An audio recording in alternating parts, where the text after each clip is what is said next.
இன்னைக்கு baby corn வச்சு சூப்பரான ஒரு ஸ்டார்டர் ரெசிபி பண்ண போறேன். கண்டிப்பா செஞ்சு பாருங்க, ரொம்பவே டேஸ்டியா இருக்கும்.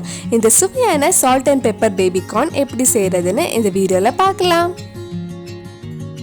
ஃபர்ஸ்ட் பேபி கார்ன் வேக வைக்கிறதுக்காக ஒரு பேன்ல கொஞ்சம் தண்ணி சூடு பண்ண வச்சிருக்கேன். தண்ணி சூடானதும் பேபி கார்ன் போட்டு ஒரு 2 நிமிஷம் கொதிக்க வச்சுக்கோங்க. இது கூட கொஞ்சம் உப்பும் ஆட் பண்ணலாம். நான் இன்னைக்கு 6 பேபி கார்ன் எடுத்திருக்கேன். 2 நிமிஷம் கொதிச்சதுக்கு அப்புறம் தண்ணியெல்லாம் வடிகட்டி பேபி கார்ன் சின்ன சின்ன பீஸை கட் பண்ணி இன்னொரு பவுலுக்கு மாற்றலாம். இது கூட 2 டீஸ்பூன் கார்ன்ஃப்ளவர், 1 டீஸ்பூன் மைதா, கொஞ்சமா உப்பு, 1 டீஸ்பூன் பெப்பர் போட்டு நல்லா மிக்ஸ் பண்ண போறேன்.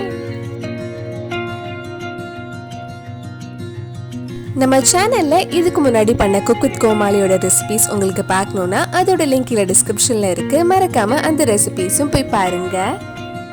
இந்த மாதிரி நல்லா மிக்ஸ் பண்ணதுக்கு அப்புறம் இது ஃப்ரை பண்ணி எடுக்கலாம். ஃப்ரை பண்றதுக்காக ஒரு கடாயில கொஞ்சம் எண்ணெய் சூடு பண்ண வச்சிருக்கேன். எண்ணெய் சூடானதும் நம்ம கொஞ்சம் கொஞ்சமா போட்டு ஃப்ரை பண்ணி எடுக்கலாம்.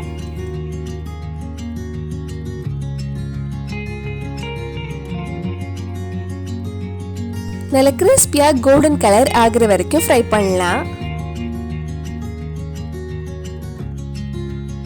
இந்த மாதிரி நல்லா ஃப்ரை ஆனதும் எடுத்துடலாம்.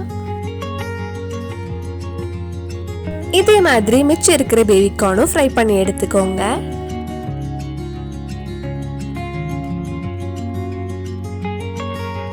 பேபி கார்ன் எல்லாம் ஃப்ரை பண்ணி முடிச்சதுக்கு அப்புறம் ஒரு பேன்ல 2 டேபிள் ஸ்பூன் எண்ணெய் ஆட் பண்றேன்.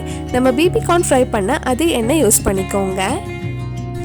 எண்ணெய் சூடானதும் இதுல 1 டீஸ்பூன் சின்னதா கட் பண்ண பூண்டு, 1 டீஸ்பூன் சின்னதா கட் பண்ண இஞ்சி சேர்த்து ஒரு 2 நிமிஷம் வதக்கலாம்.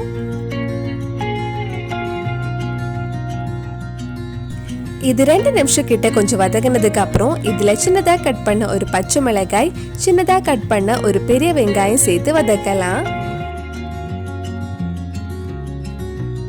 வெங்காயம் ரொம்ப வதங்கி நல்ல பிரவுன் கலர் ஆக வேண்டாம், கொஞ்சம் சாஃப்ட் ஆனாலே போதும். இதுல கொஞ்சமா உப்பு, 1 டீஸ்பூன் நல்ல மிளகு பொடி சேர்த்து மிக்ஸ் பண்ணலாம்.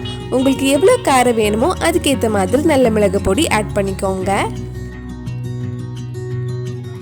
இதுல 1 டீஸ்பூன் சோயா சாஸ் ஆட் பண்ணி மிக்ஸ் பண்ணிக்கோங்க.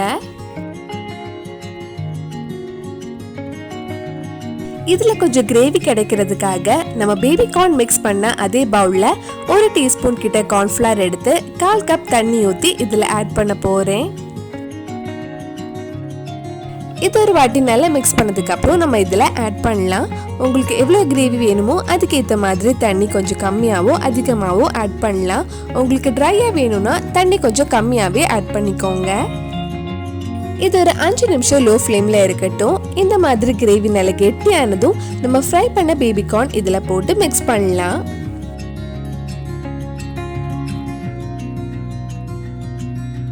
கடைசியா இதுல நல்ல ஃப்ளேவர் வாசனைக்காக கொஞ்சம் ஸ்ப்ரிங் ஆனியன் ஆட் பண்ணி மிக்ஸ் பண்ணா நம்ம டேஸ்டியான salt and pepper baby corn ready ஆயிடும். கண்டிப்பா நீங்களும் இந்த ஸ்டார்டர் ரெசிபி உங்க வீட்ல செஞ்சு பாருங்க. பிடிச்சிருந்தா இந்த வீடியோவை லைக் பண்ணுங்க, உங்க ஃப்ரெண்ட்ஸ் அண்ட் ஃபேமிலிக்கு ஷேர் பண்ணுங்க. வேற என்னெல்லாம் குக் வித் கோமாளி ரெசிபி நம்ம சேனல்ல ட்ரை பண்ணலான்னு கீழே காமெண்ட் பாக்ஸ்ல சொல்லுங்க. நீங்க இன்னும் என்னோட சேனலை சப்ஸ்கிரைப் பண்ணலைன்னா மறக்காம சேனலையும் சப்ஸ்கிரைப் பண்ணுங்க. கூடவே அந்த பெல் ஐக்கனையும் பிரஸ் பண்ணா நான் புது வீடியோ போட்ட உடனே உங்க போனுக்கு நோட்டிபிகேஷன் வந்துடும்.